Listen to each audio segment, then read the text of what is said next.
Hi, I'm Judy from Fox Cities Quilt Company, and this is Sunday from the Sewing Room, where we give you tips, tricks, and a few tutorials to help you with your sewing and quilting projects.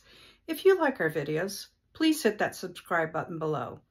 Today I want to talk to you about a single fold binding when it comes to making bags and other things that call for a double fold binding.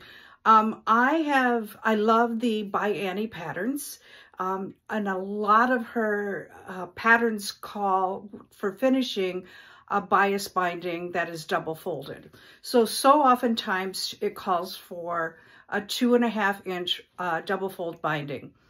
I love her bags, but I sometimes struggled to make the binding. So I wanted to show you a couple of things that I'm talking about. So like the binding on this bag here, this is the Ultimate Travel Bag, and you can see the binding on here. And also I have been making and loving her iCases 2.0. I made one for my laptop. So this is the large size, and it has a zippered pocket on the back, which is fantastic. And then I made the medium. I haven't made the extra large. And this is for my iPad. It's just the right size for my iPad. And now I'm going to go ahead and make one for my e-reader. But my problem is that I feel like my machine, I don't have an industrial machine, or I don't have a light industrial machine, and it really should go easily through there, but I wanted to avoid the struggle with the double fold binding. So I experimented around and measured this and did that, and I came up with a solution that works for me, and hopefully it will work for you. So the first thing that I did was I went ahead and prepared her bias binding just like she says. So it's usually some sort of square. You cut it once on the diagonal, you move it around, and you're making a parallelogram. So I'm going to show you right here is what you're making, and this is how you cut your bias binding. So, but this particular one says cut 2¼ inch, not 2.5, but 2¼ inch. And so when I played around, I found that if I cut it at 1¾ inch for a single fold binding, that worked fantastic for me.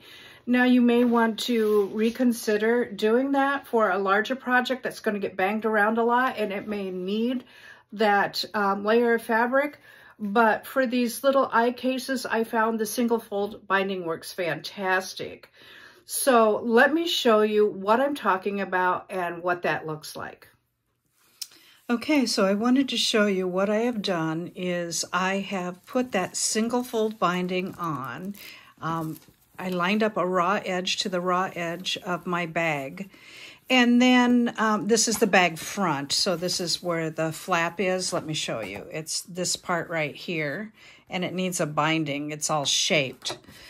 So I basted my little label on that I like to put on there, and then I have shaped the bag, and then according to her directions, I stitched a scant 1/4 inch seam allowance. So I just allowed a little bit of daylight between my 1/4 inch foot and the edge of the bag, and I put on that single fold binding. Okay, so this was 1 3/4 inches instead of 2 1/4. And now what I can do is when I turn it over, I can, because I'll sew from this side, I can fold this in once. Let me show you up close. I can fold this in once, and then I can fold it one more time to make that binding. And it is so much less bulk that I just absolutely love it, because once you turn that, if I were to have this double, so now you have 2, 3, 4, 5 pieces of fabric, and now I just have 4, which makes it much easier. So let me show you. I'm going to fold this, and I'm going to have that raw edge meet that raw edge. And then I'm going to fold it under one more time. And then you can always pin this. I will show you. You can always pin this and just keep going to fold that raw edge in. and it just folds so beautifully. And it's so much easier. It is to me anyway. But you have to do what works for you. And then I'm going to fold this raw edge in here to meet, and one more time. So all the way to the edge. And then what I'm going to do is I'm going to try and flip you around here and show you how easily this will sew now. And of course I will take my clips off as I go with my 1/4 inch foot. So let me try and put my laser light on and see if that will, nope, you can't see it. But let me show you what that looks like. And I'm just going to go ahead and stitch this. And as you can see, it just stitches so nicely and so easily.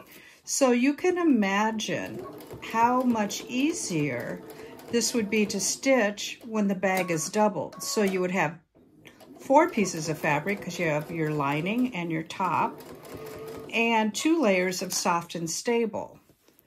So then it gets pretty thick, and this single fold binding just makes it just a hair easier. It does for me. Again, if you like the double fold binding and you feel like that's the way you should go, absolutely go with that. But I just love doing this single fold binding. It has made my life so much easier. And it's made me love making these bags so much more. So this is now what the edge of my single fold binding looks like. All done, front and back.